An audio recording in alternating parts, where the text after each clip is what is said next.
నిజామాబాద్ జిల్లాలో ఇసుక అక్రమ రవాణాపై ఏఎన్ఎన్ న్యూస్లో వచ్చిన కథనాలకు స్పందించారు రెవెన్యూ మైనింగ్ అధికారులు. ప్రభుత్వ అనుమతులు లేని ఇసుక డంపులను సీజ్ చేశారు. బీంగల్ మండలం బలాబింగల్ వాగు నుంచి గృహ అవసరాల పేరిట అనుమతులు తీసుకుని ఇసుక డంపులు చేస్తున్నారు. తర్వాత రాత్రి వేళల్లో అక్రమంగా లారీల్లో తరలిస్తున్నట్లు గుర్తించారు. దీనిపై ఏఎన్ఎన్ న్యూస్లో వార్తలు రావడంతో 12 ఇసుక డంపులను 94 ట్రాక్టర్లను సీజ్ చేశారు.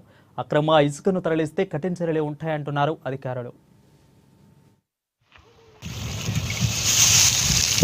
ఇక్కడ బడాబీమంగల్ గ్రామానికి మైనింగ్ మరియు రెవెన్యూ పోలీసు ముగ్గురం కలిసి ఇక్కడికి వచ్చినాము.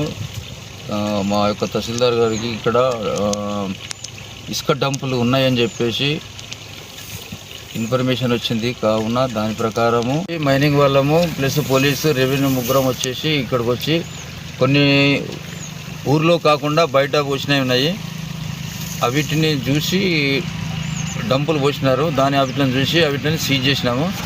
సుమారుగా 12 డంపులు సీజ్ చేసినాం. సుమారుగా 94